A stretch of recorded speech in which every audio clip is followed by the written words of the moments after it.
నేను జిఆర్ మహర్షి.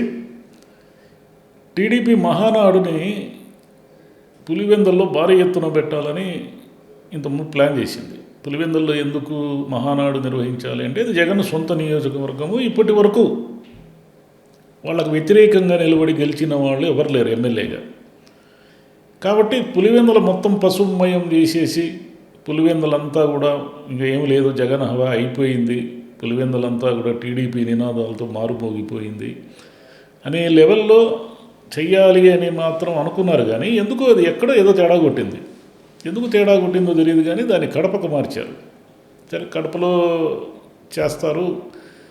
జగన్ సొంత జిల్లాలో టీడీపీ జయకేతనం జగనే మొన్న ఎన్నికల్లో టీడీపీ ఎక్కువ సీట్లు గెలిచింది.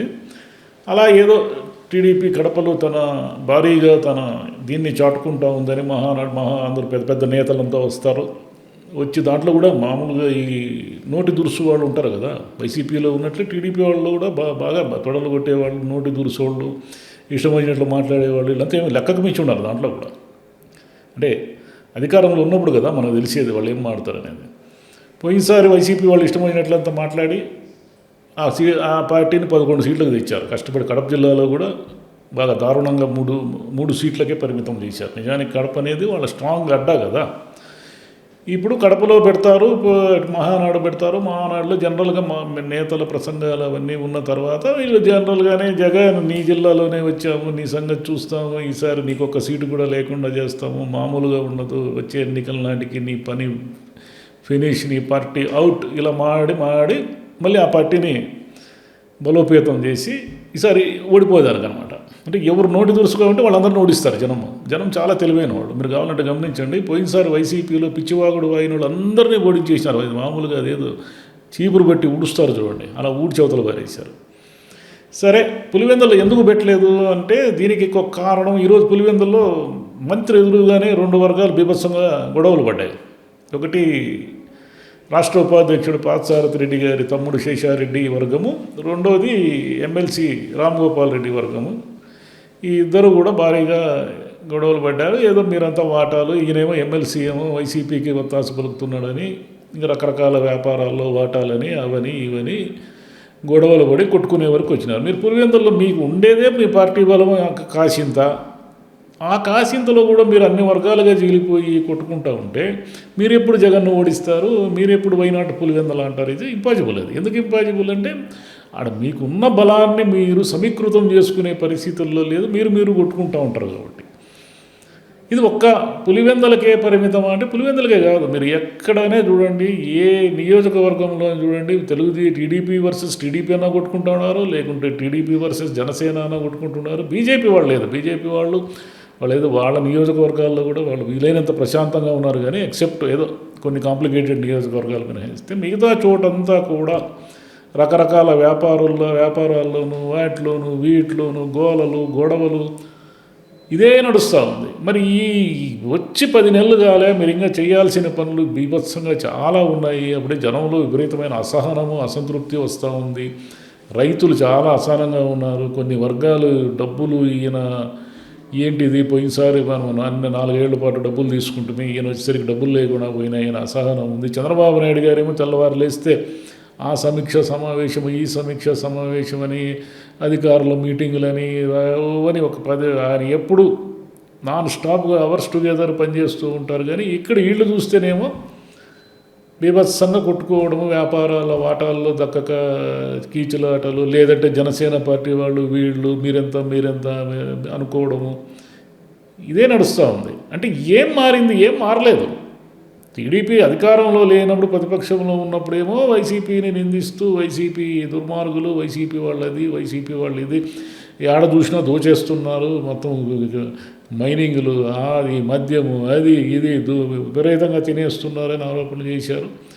సేమ్ 10 నెలలకి మళ్ళీ మొత్తం రిపీట్ అయి కూర్చుంది కథ అంతా. 10 నెలల్లోనే మళ్ళీ వీళ్ళు అయిపోయారు. జస్ట్ పార్టీలు రంగులు మారిపోయినాయి అంతే. మళ్ళీ సేమ్ కదా కథ అంతా. మరి సేమ్ అయినప్పుడు చంద్రబాబు నాయుడు గారు తాను సంపద వీళ్ళందరినీ పెట్టుకుని ఆయన సంపద ఎట్లా సృష్టిస్తాడు? ఏ నియోజకవర్గంలో ఎవరు ఏం పెట్టాలన్నా కూడా వీళ్ళు కమిషన్ అడుగుతూ ఉన్నారు. ఈ పార్టీ పైన ఎన్నో మామూలుగా ఏ పార్టీ పైన రానటువంటి ఆరోపణలు కూడా వచ్చినాయి. ఎందుకు చికెన్లో కూడా 10 రూపాయలు తీసుకుంటున్నారు అనేది ఒక ఆరోపణ. సరే, అది నిజమా అబద్ధం పక్కన పెడితే ఎన్ని ఆరోపణలు మద్యంలో ఆడ చూసినా మీ మనుషులు బెల్ట్ షాపులు గోలాట, బెల్ట్ షాపుల కొట్లాట, ఇవన్నీ ఏమంటే సేమ్ అంతే. జస్ట్ పార్టీ మారింది, మనుషులు మారినారు తప్ప ఏమీ మారలేదు, యాజ్ ఇట్ ఈజ్గా జరుగుతూ ఉందనేది కదా జనానికి అర్థమయ్యేది. మీరు అప్పుడంతా అన్నారు కదా, ఇష్టం వచ్చినట్లు ఆరోపణలు చేశారు కదా, అది ఇది విపరీతంగా వీళ్ళు వైసీపీ వాళ్ళు దోచేశారని. సేమ్ రిపీట్ అవుతున్నప్పుడు చంద్రబాబు నాయుడు గారు వీళ్ళ మీద ఏం చర్య తీసుకుంటున్నారు? ఇప్పుడు మీ పార్టీ పులివెందుల్లో మీ పార్టీనే ముందు నుంచి బలహీనంగా ఉంది. ఆ బలహీనంగా ఉన్న పార్టీలో కూడా 2-3 వర్గాలు ఏర్పడి కొట్టుకుంటూ ఉంటే మరి చంద్రబాబు నాయుడు గారు దీని మీద ఏం మాట్లాడరు? జనసేన టీడీపీ వాళ్ళు ఎక్కడ చూసినా కొట్టుకుంటున్నారు, దాని మీద మాట్లాడరు. ఆయన కింది గ్రౌండ్ లెవెల్లో కార్యకర్తలు పార్టీ ఏం జరుగుతూ ఉందో తెలియకుండా ఊరికే అమరావతిలో కూర్చొని సమీక్షా సమావేశాలని అవని ఇవని సంపద సృష్టిస్తేస్తానని ఎలా? ఇప్పుడు 10 నెలలు అయింది, అప్పులు 1,00,000 కోట్ల అప్పులు దాటిపోయినాయి, ఇవ్వాల్సిన పథకాలన్నీ అయిపోయినాయి. ఇంకా 4-5 నెలల్లో ఆయన ఒక డిఎస్సి వేయడమో లేకపోతే ఇది అమ్మకు వందనం డబ్బులు ఇవ్వడము, లేదా మహిళలకు ఉచిత ప్రయాణము, ఇలా ఒకటొకటి చేస్తూ ఉంటే జనాల్లో కొంచెం నమ్మకం కుదురుతుంది. ఈ 10 నెలల్లో ఏమనుకుంటున్నారు జనము? వీళ్ళన్నీ అబద్ధాలు చెప్తారు, ఏమి లేదు, ఏంది ఈడైనా ఊరికే టైంపాస్ చేస్తూ ఉంటాడు. టైంపాస్ చేసి ఒక 2-3 ఏళ్ళు ఇలాగే గడిపేసి లాస్ట్ ఎలక్షన్ ఇయర్ వచ్చినప్పుడు మీకోసం అది చేసేసిన, నేను ఇది చేసేసిన, చూడండి అది చూడండి అంటాడు. అలా అనేసి మళ్ళీ ఇంకోసారి గెలవడానికి మళ్ళీ ఇంకేదో కొత్తవి ఏవో చెప్తూ ఉంటాడు అనే మూడు ఇప్పటికే జనంలో వచ్చేసింది. మరి ఈ మూడుని ఎలా బ్రేక్ చేస్తారు మీరు? వాలంటీర్లకు 10,000 ఇస్తామంటారు, ఇస్తామని మీరే కదా వాగ్దానం చేశారు. పవన్ కళ్యాణ్ గారేమో నిన్న ఒక మీటింగ్లో అసలు మీరు దీని కింద మీకు జీతాలు ఇచ్చారో కూడా మాకు తెలియదు, పేపర్ వర్క్ లేదు, ఏమీ లేదు, అసలు మీరు గవర్నమెంట్ ఉద్యోగులా కాదా, ఏమీ లేదు అని ఆయన అన్నారు. సరే, ఇవేమీ లేకుండా మరి మీరు 10,000 ఇస్తాం అంటే మీరు గవర్నమెంట్లో ఉన్నవాళ్లే కదా, ప్రతిపక్షంలో ఉంటే మాత్రం మీరేమీ కళ్ళు మూసుకొని ఉండరు కదా. ఎవరు ఉద్యోగులు ఎవరు కాదు, వాలంటీర్కి జీతం ఏ పద్దు కింద ఇస్తున్నారు?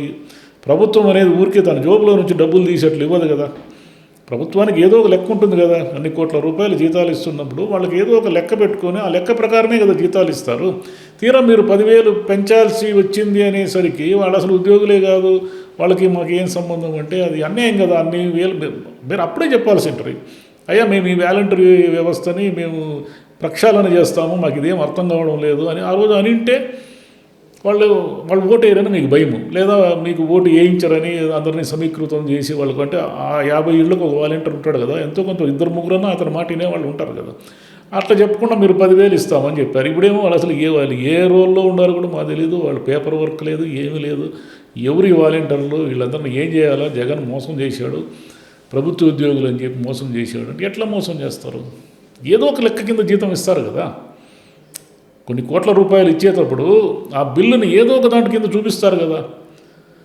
కనీసం అది కూడా లేదా మీ దగ్గర? మీ రికార్డులు అది కూడా లేదా? మరి ఇది ఏమీ లేకుండానే మీరు పోయినసారి మరి వాలంటీర్లకు 10,000 ఇస్తామని ఎడ చెప్పారు? కాబట్టి అసలు ఏం జరుగుతూ ఉంది, ఎటు పోతున్నారు, ఏంటి అనేది ఒకవైపేమో పార్టీలో గొడవలు, ఒకవైపేమో అవి పథకాలు ఇవ్వకుండా జాప్యము, ఇంకోవైపేమో 1,00,000 కోట్లకు పైగా అప్పులు. అంటే గందరగోళంగా ఉంది కదా. పైకేమో చంద్రబాబు నాయుడు గారు అంత అద్భుతం, అమోఘం, మీకు ఒక రోజుకు ఒక వార్త, అమరావతికి మెట్రో తెస్తాము, అమరావతికి గ్లోబల్ మెడ్ సిటీ తెస్తాము, అది తెస్తాము, ఇది తెస్తాము అని చెప్తున్నారు. సరే, అమరావతికి అన్ని తీసుకోండి, ఎవరికేం అభ్యంతరం లేదు. కానీ మిగిలిన వాళ్ళ పరిస్థితి ఏంది అనేది కూడా అది కూడా క్వశ్చన్ కదా. మిగతా వాళ్ళకు కూడా ఏదో ఒకటి ఇవ్వాలి. మీరు కుప్పంకి న్యూరో సెంటర్ తెచ్చుకుంటారు, బాగానే ఉంది. అమరావతికి మెడ్ సిటీ తెస్తారు, బాగానే ఉంది. మరి ఇంకా మిగతా ఊర్లు కూడా ఉన్నాయి కదా. అసలు గవర్నమెంట్ హాస్పిటల్, బ్రహ్మాండమైన గవర్నమెంట్ హాస్పిటల్స్ ఉన్నాయి కదా, వాటిలో సౌకర్యాలు లేకనే కదా జనం ఏడపోయి ప్రైవేట్ ఆసుపత్రుల్లో పోయి డబ్బులన్నీ పోగొట్టుకుంటున్నారు, డబ్బులన్నీ విపరీతంగా బిల్లుల కింద ఇస్తున్నారు. కాబట్టి చంద్రబాబు నాయుడు గారు టైం లేదు ఆయనకి. ఆయన ప్రథమ వార్షికోత్సవం జరుపుకునే నాటికి జనమంతా కూడా ఆయన ఏం చెప్తాడో, మీరు సంవత్సరంలో ఏం సాధించారని ఏం చెప్తాడు అనేదాన్ని వెయిట్ చేస్తుంటారు. మరి ఈ సంవత్సర కాలంలో ఏం చేశాడు, నెక్స్ట్ ఇయర్కి ఏం చెప్తాడు అనే దానికోసం ఆయన ఏం చేస్తారో ఇక కార్యాచరణలో దిగి చూపించాల్సిన అవసరం దగ్గరికి వచ్చేసింది. అది టైం లేదు ఇంకా ఆయనకి. 1 ఇయర్ దాటితే జనానికి మెల్లిగా అసహనము, కోపం ప్రారంభమవుతుంది. అది ఆ పార్టీకి ప్రభుత్వానికి రెండిటికీ మంచిది కాదు. Thank you.